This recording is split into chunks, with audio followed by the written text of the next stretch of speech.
Hello मेरे प्यारे दोस्तों, आज हम बताएंगे आपको डायरिया मतलब दस्त के बारे में। ये होता क्या है दोस्तों? यह एक डाइजेस्टिव सिस्टम की डिसीज है। डायरिया एक ऐसी भयंकर बीमारी है जो अक्सर खाने पीने की गड़बड़ी के कारण उत्पन्न होती है। जब भोजन जो हमारा खाना होता है, पेट उसे ठीक से पचा नहीं पाता है और इस प्रकार जो अनडाइजेस्ट फूड होता है, इसकी वजह से पतले दस्त होने लगते हैं। दोस्तों, डायरिया मुख्य रूप से स्टूल की फ्रिक्वेंसी के बढ़ने के कारण होता है। ये बहुत अधिक भी हो सकता है और एक्यूट डायरिया भी हो सकता है। डायरिया ज़्यादातर छोटे बच्चों को प्रभावित करता है। दोस्तों, डायरिया का जो मोस्ट कॉमन कॉज वायरल होता है वो होता है बैक्टीरियल इन्फेक्शन। दोस्तों, एंटीबायोटिक जो ड्रग लेते हैं उनका साइड इफेक्ट होता है, और जो कॉन्टामिनेटेड वाटर एंड फूड जो प्रदूषण से भोजन खा लेते हैं उसके कारण होता है। अगर आपकी पाचन शक्ति कमज़ोर है तब भी डायरिया हो जाएगा दोस्तों। और इंटेस्टाइन अगर आते हैं अपनी एब्जॉर्मेशन कैपेसिटी है तो दोस्तों जैसी खाओगे तैसी तुरंत हगने जाओगे। ये दोस्तों डायरिया के बहुत ही ज़्यादा कॉमन जो कारण होते हैं वो हैं, इसलिए पाचन शक्ति को मजबूत रखना बहुत ज़रूरी है। अगर हम अशुद्ध जल अगर भोजन खा लेते हैं और हमारी पाचन शक्ति से ज़्यादा खा लेंगे तो ये कमी देखने को मिलेगी। दोस्तों, जब डाइजेस्टिव सिस्टम से संबंधित कोई बीमारी हो, जैसे हमारा पेट हुआ, स्मॉल इंटेस्टाइन हुई तथा कॉलन जिसको हम बड़ी आंत बोलते हैं, इनको प्रभावित करता है डायरिया। दोस्तों, जैसे लीवर डिसीज है और जैसे कब्ज निवारक दवाई खा लेते हैं ना पेट सफा, वैसी उनसे डायरिया होने लगता है। अब इसके साइन और सिम्टम बताएंगे, लक्षण क्या होता है। अगर डायरिया होगा दोस्तों तो पेट में भारीपन लगेगा, पेट दर्द और मरोड़ भी होगी, जी मचलाने जैसे लगेगा और उल्टी सी आएंगी। शरीर में पानी की कमी होती है क्योंकि बार बार दस्त होंगे तो पानी की वैसी कमी होगी। थकान और बेहोशी भी आ सकती है दोस्तों।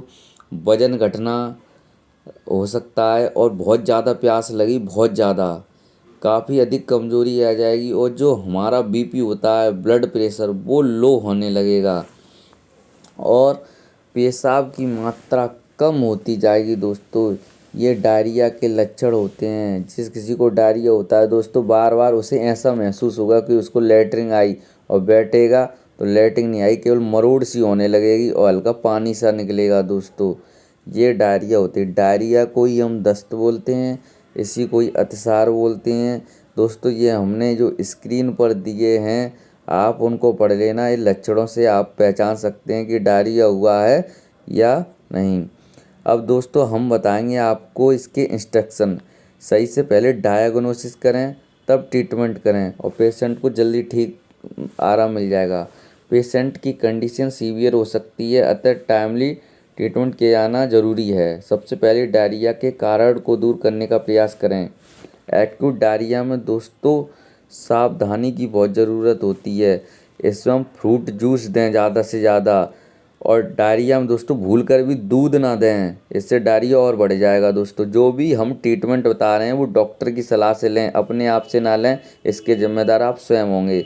दोस्तों, डायरिया को रोकने के लिए सबसे पहले लोमोफेन प्लस या रिडॉल गोली आती है, उसको सुबह शाम 2 गोली देनी है। इसके साथ ORS पिलाते रहना चाहिए, जो लैक्टोल पाउडर होता है। दोस्तों, अगर डायरिया बहुत ज़्यादा हो गया है तो नॉर्टिजेड या नॉरफ्लॉक्सिटिजेड या O2 जो मैंने दी है दोस्तों, उसको सुबह शाम दी जानी चाहिए। अगर पेट में दर्द बहुत तेज़ हो रहा है तो जीरोडॉल स्पास या सुपर स्पास टैबलेट दी जानी चाहिए। दोस्तों, ये सब डॉक्टर की सलाह से ही दें, अपने आप से ना दें, नहीं बहुत बड़ा रिस्क हो सकता है। अगर बहुत ज़्यादा वॉमिटिंग या उल्टी हो रही है तो पेरिसेट MD या वोमिकाइन टैबलेट दें दोस्तों। और ज़्यादा एंटासिड के तौर पर कैप्सूल पेंटॉप या एस्क्रा-डी जिसमें रेविप्रोजोल और डोमपेरिडेन होता है, उसको सुबह खाली पेट देना चाहिए। और पानी का एब्जॉर्मेशन रोकने के लिए G-डॉट कैप्सूल जिसमें रेसाड्रोटिल होता है, सुबह दोपहर शाम तीनों टाइम चलाना चाहिए, जिससे आंतों को आराम मिलेगा। अब दोस्तों हम बताएंगे, उनसे टैबलेट्स से अगर आराम नहीं मिलता तो इंजेक्टेबल देते हैं। इसमें हम जेंटेसिन इंजेक्शन देते हैं या मिकासिन, इनमें से कोई एक देना होता है और सुबह शाम लगाना होता है। पहले इसकी AST करके देखें, डायरेक्ट ना लगानी, बहुत दिक्कत हो जाएगी दोस्तों। और पेट दर्द के लिए सुपर स्पास इंजेक्शन आता है, या एक्वाडॉल। ये दोस्तों इनके ब्रांड नेम है, कोई एक ही यूज करना है जिसमें डाइक्लोफेनिक सोडियम और डाइसाइक्लोमेन हाइड्रोक्लोराइड हो। जब ज़रूरत हो तब दी जानी चाहिए। इंजेक्शन को हमेशा डॉक्टर की सलाह पे और एएसटी करके ही देना चाहिए, अपने आप ना लगाएं। और उल्टी होने पर एमसेट इंजेक्शन या बोमिकाइंड इंजेक्शन आता है, उसको या तो मांसपेशी मतलब इंट्रामस्कुलर, अंतःशिरा का मतलब होता है आईवी इंट्रावेनस से लगाना चाहिए। अगर ज़्यादा फ्लूइड लॉस हो रहा है दोस्तों, बार बार दस्त हो रहे हैं, फिर हमें आईवी फ्लूइड बोतल की ज़रूरत होती है, जिसमें दोस्तों एनएस 500 ml, डीएनएस और आरएल का प्रयोग किया जाता है। और एंटीबायोटिक तौर पर दोस्तों मेट्रोजिल की बोतल या सिप्रोजिल सिप्रोफ्लक्सासिन एक लगाई जाती है।